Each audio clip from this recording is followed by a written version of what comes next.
Bienvenue dans cette nouvelle vidéo. Nous allons voir comment trier les données sans utiliser la boîte de dialogue trier.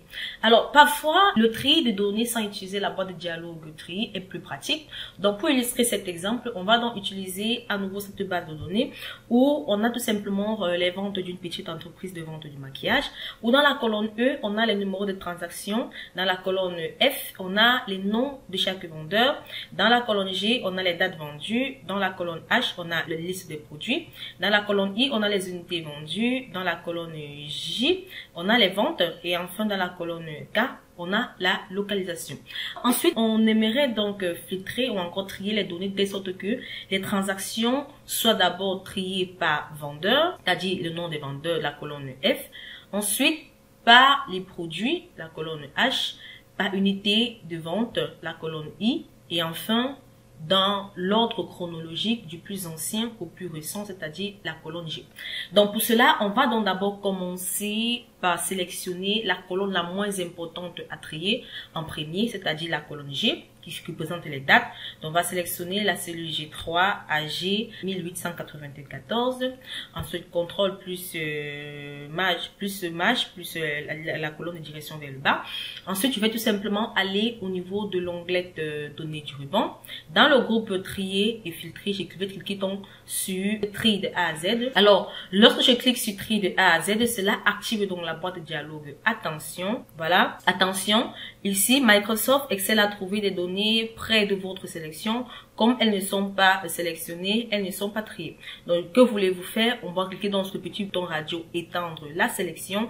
Et lorsque je clique sur étendre la sélection, je clique donc sur tri. Et là, comme vous pouvez le constater, cela vient donc de trier mes données. Donc, lorsque, avec étendre la sélection sélectionnée et lorsqu'on clique sur tri, toutes les données des colonnes sont donc triées. Donc, le bouton tri A à Z trie donc les données numériques de manière à ce que les plus petits nombres ou les dates les plus anciennes soient en haut et trie les textes de manière à ce que A précède B et ainsi de suite. Alors, le bouton tri de Z à A, quant à lui, trie les données numériques de manière à ce que les plus grands nombres ou encore les dates les plus récentes soient en haut et trie les données de texte de sorte que Z précède Y et ainsi de suite. Donc, on va donc passer à le deuxième tri. On vient donc de trier par le tri le moins important qui était la date. On va donc passer au deuxième tri, c'est-à-dire on va trier par la deuxième colonne la moins importante qui sont tout simplement les unités. Donc, je me place au niveau des unités. Je clique sur CTRL plus maj plus la flèche direction vers le bas. Et là, je clique sur tri Z à A. Et là, lorsque je clique sur Z à A, étendre la sélection, je clique donc sur tri. Cela trie également les unités vendues, car vous voulez tout simplement que les ventes soient les plus importantes. Donc voilà. Ensuite, on va donc trier par produit. Maintenant, par produit, CTRL plus maj plus la flèche vers le bas. On va donc cliquer sur A à Z cette fois. Voilà. Et on va également étendre la sélection. On va trier sur trier. Voilà. Et enfin, on va cliquer donc par vendeur, par nom de vendeur, non.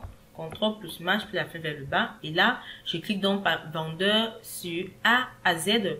Donc voilà, étendre la sélection, je clique sur OK, trier. Et là, comme vous pouvez le constater, on a bel et bien, voilà, les mêmes nombres de tri, les mêmes ordres de tri. Donc voilà, on commence d'abord par les noms qui sont tout simplement Ashley. Et ça montre d'abord les produits vendus par Ashley, le eyeliner.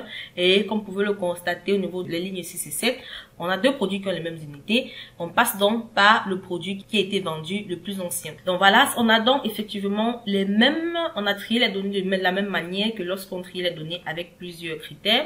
Voilà, cela va d'abord lister les ventes de Ashley pour le highlight, ensuite les ventes de Ashley pour les fondations, et enfin pour le lip gloss, et enfin pour le maquillage Ashley.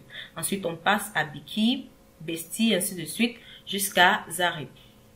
Donc voilà en quelque sorte comment on pouvait trier les données, voilà, sans passer par la boîte de dialogue et tri des données. On a effectivement ici utilisé plusieurs critères, mais en passant tout simplement par les options de tri A à Z, Z et A. Voilà, j'espère vraiment que vous avez aimé également la vidéo. Nous allons donc nous retrouver très prochainement dans une nouvelle vidéo.